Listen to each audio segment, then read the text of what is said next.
Hello and welcome to MTM Vegas. I'm Shawn Coomer here in Las Vegas. Mark is out today, but there's a ton of news that we have to go over, and I am excited to share it all with you. Let's get right into it.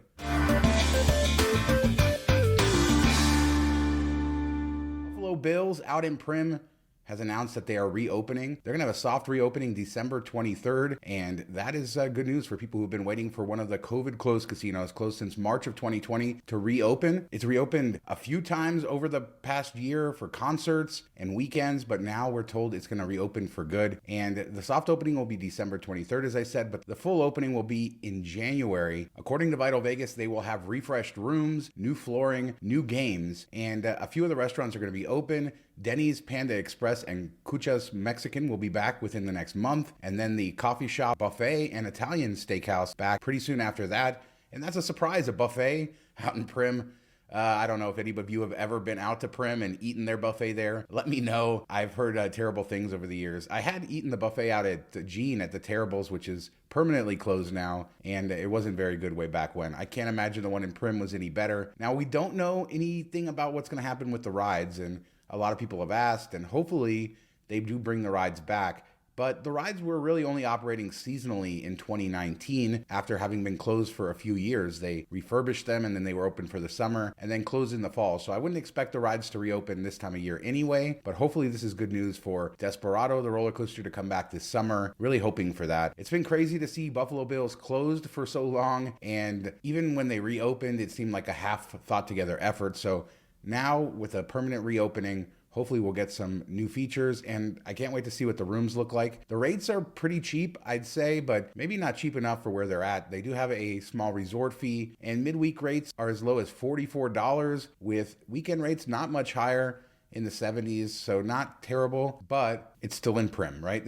And there's other hotels there, so I don't know. Do you want to stay there? They do have that Buffalo swimming pool. Let me know in the comments if you are heading out to Buffalo Bills to stay or go to a concert or something else in the new year. But it's nice to see one of the COVID-closed casinos reopen, and we'll actually talk about the land underneath one of the other ones that got sold just a little bit later in the show. Now let's take a look at the highest grossing venues this year. And, we have a lot of competing stadium proposals and projects that are coming. There's an NBA stadium proposed for south of the Strip on Las Vegas Boulevard. There's that all-net arena, and there's the MSG Sphere, which is under construction. And maybe these numbers tell you why everybody wants to build a big concert venue facility here in Las Vegas. So let's talk about the top grossing stadiums. And at the top of that list is Allegiant Stadium at $178.8 million. This is for concerts, so this doesn't include like Raiders or UNLV games. SoFi Stadium number 2 at $121.2 million. So Allegiant is significantly higher than any other stadium, and Foro Sol in Mexico is just about half, and that's at number 3. So Allegiant is really killing it with the concert sales being very successful, and it's really good for Las Vegas to have a venue of that size. And it seems like they're not only filling it up, but ticket prices are substantially high, as we've talked about many times on this show, and it's reflected in the numbers. But there's some other venues we can talk about. How about top theaters in the world? And unfortunately, there's not a Las Vegas theater that tops this list. Radio City Music Hall tops the list at $67 million in tickets. But number 2 is Dolby Live at Park MGM in Las Vegas. And number 3 is the theater at Resorts World, which is that home of Katy Perry and all of those residencies. And that shows you that they're very successful with what they're doing. The number 3 theater for ticket sales at $56 million. So you can say what you want about Resorts World and some of the struggles and maybe some of their sort of finding their way about what they're about and being a little bit all over the place. But they did focus heavily on entertainment and bringing in those residencies, on building a state-of-the-art theater, and it seems to have paid off for them. Only a couple $1 million behind the Park MGM. And then finally, you have arenas. The number 1 arena in the U.S. with ticket sales was Madison Square Garden at $241 million in ticket sales. But T-Mobile Arena coming in at number 3 with $96,984,000. Madison Square Garden just leaps and bounds above everybody else. But T-Mobile Arena, the number 3 selling arena in the world for ticket sales, which is insane. And again, Resorts World, number 3 in the world for ticket sales. And Dolby at Park MGM, number 2 in the world in theaters. And Allegiant, number 1 for stadiums. So Las Vegas entertainment and venues. This city really has matured with the building of all these new venues. Park MGM built that new theater when they redid the property, and it's a beautiful theater. Resorts World has this brand new theater as well, and you see the MSG Sphere. Las Vegas has sort of refreshed itself when it comes to entertainment, and T-Mobile and Allegiant add to that, and the numbers are showing. People are paying for tickets, and they're showing up, and Las Vegas is the epicenter of that. What's the most you've ever paid for a ticket to a Las Vegas show? Let me know down in the comments. Now a quick update on the rebranding of Horseshoe and Bally's and the Mirage. So as of Thursday, as of yesterday, the day before this video came out, Bally's is now officially Horseshoe. They're still working on the property. There's still work to be done on a lot of stuff, and Old Red is being built out on that corner as well. So construction will be ongoing for a while, but as of Thursday, December 15th, Horseshoe Las Vegas is officially here. There is no more Bally's Las Vegas, at least for now. Someone on Twitter sent me a picture of the chips. They're already using the Horseshoe chips. And if you go to their website, you will see that Bally's Las Vegas now redirects to Horseshoe. There is no more Bally's. A new era for that property, and perhaps paves the way for Bally's Corporation to do what they want to do at Tropicana, which they've recently bought and closed on. That potentially could be the new Bally's. We'll just wait and see. The other big news is the Nevada Gaming Control Board is meeting today, Friday, December 16th, to approve Hard Rock's application to purchase Mirage, and the sale is expected to close on December 19th. We talked about everything that they're going to do in that video last week, so make sure to check that out if you want to see all the renderings and see what Hard Rock Las Vegas is going to look like. Mirage will stick around in name form for at least a few more years, and it's going to be probably 12 to 18 months before we see any construction, meaning the volcano is going to stick around a little bit longer. Love is guaranteed to stick around through 2023 and into 2024. So some of the stuff you love about Mirage will be there for a little while longer, but pretty soon we will start to see construction and that guitar tower going up and many other things. Hard Rock International taking over Mirage on Monday, December 19th. Another big change on the Las Vegas Strip among so many that we've seen the last couple years. All right, I wanted to talk really quick about food, and we haven't done anything food related in a little bit of time, but I think this is really fun because I happened to just open up TikTok, and I haven't been using it all that much, but the first video that came up was from Brandon of Vegas, and he's a good follow on TikTok if you like that, likes to do food and all kinds of other stuff. And he tried out this Gabby Boutique donut and pastry shop here in Henderson, and just seeing the donuts, they just look amazing. So I wanted to share it with you.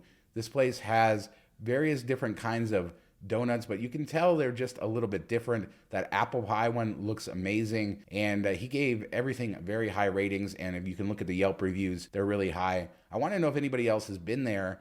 And I know Pink Box is really famous for being from Las Vegas, and they've sort of expanded their footprint across the valley and beyond, and they have that sort of business model like Voodoo Donuts where they have all these fancy donuts, and they're pretty good, but not anywhere close to the best donuts I've ever had. I haven't gotten over to try Gabby, but I want to, and it looks amazing. But I wanted to ask all of you, what is your favorite donut in Las Vegas? Because I suspect there's plenty of places that I haven't heard of that you guys have eaten at, and what they're putting out this place looks simply amazing. So let me know what your favorite Las Vegas donut is, and I'll update you on a future show when I go check this out. And now it's time for the big news of the week. So Fiesta Henderson is now almost completely torn down.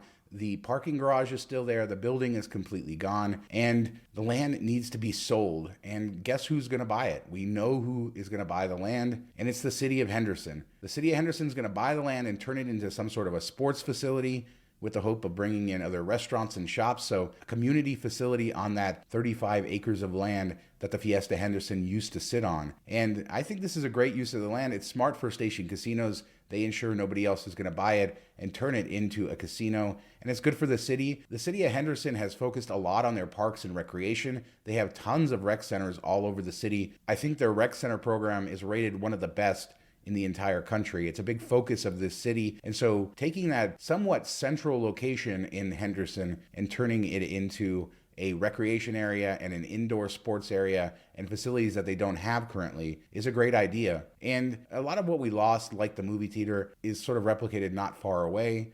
Although the city has said that they may try to bring back some of the venues like they used to have or replace some of the things we lost when Fiesta Henderson went away. The reason I say Fiesta Henderson is sort of in the middle of the city is because Henderson now stretches all the way west to the I-15 south of St. Rose Parkway. And what that means is that it basically goes to the edge of Boulder City all the way to the 15 on the other side of town. So Henderson is heavily stretched out east to west now, and that location is not too far from the center of all that. Now, stretching all the way out to West Henderson, here's the most exciting news that we got this week. First off, the city of Henderson has agreed to sell Station Casinos just over 3 acres, next to about 50 acres that they already own on the corner of Via Inspirada and Bicentennial. Now, for people who are not familiar with Las Vegas or the Henderson area, this is very close to the M Resort, and this would be the furthest south casino in the Las Vegas metropolitan area. So in case you were tracking, the city of Henderson is buying the 35 acres from Station Casinos that the Fiesta Henderson used to sit on, and the city is selling Station Casinos 3.76 acres in West Henderson for their parking garage for their new casino, Inspirada Station. And that is really the exciting news, another new casino. Now, we've talked about Station Casinos building a new casino down in the southwest part of the valley, Durango, and that's coming along, expected to open next year. And they're also building that new Wildfire, smaller casino in downtown Las Vegas, and they've announced plans in North Las Vegas and elsewhere, but it appears their next project is Inspirada Station over in the Inspirada Master Plan community in the far south part of town, or West Henderson as it's known. So what do we know about this new Station Casinos property? Well, it's going to encompass 900,000 square feet and will be built in 3 phases. There's going to be an 80,000 square foot gaming floor, 600 hotel rooms, 4 restaurants with outdoor dining, and an 11-unit food hall. You know, that food hall is becoming so popular these days. 30,000 square feet of banquet and moving space, a bowling alley, and a movie theater. So bringing in some of the things that they have in their other casinos. And the resort will employ 1,738 people when all is said and done.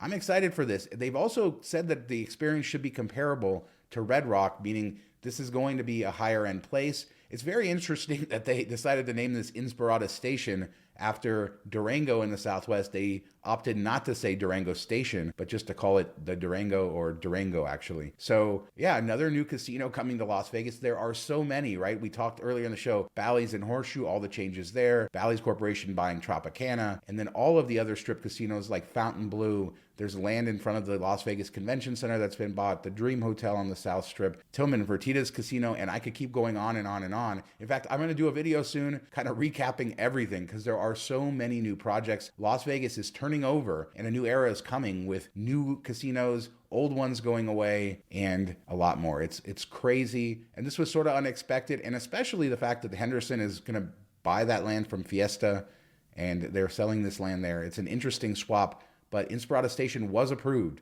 by the Henderson City Council and will move forward with construction very soon, bringing another casino to that part of town and deep into Inspirada instead of the M, which sort of sits out on Las Vegas Boulevard. This is going to be more of a neighborhood type casino, so it'll be very interesting to see how it all goes. I'm really interested to hear what you guys have to say about all this stuff, and especially the donuts, because I'm hungry right now as I record this. But what do you think about Horseshoe and Mirage finally getting here? About those venue numbers, the top grossing venues in the world, many of them being in Las Vegas, and especially about what happened to Fiesta Henderson and this new casino, Inspirada Station, coming to Henderson, Nevada. It's insane. Like, it seems like every week we do a show where we're announcing a new casino being built, and these are mega projects, big projects bringing jobs, although we have seen that shift in the casino industry, the local casino industry, with closures as well, as they move into areas that are more desirable to run casinos, and as these older casinos sort of age out. Mark will be back with me in a couple of days. I'm going to be recording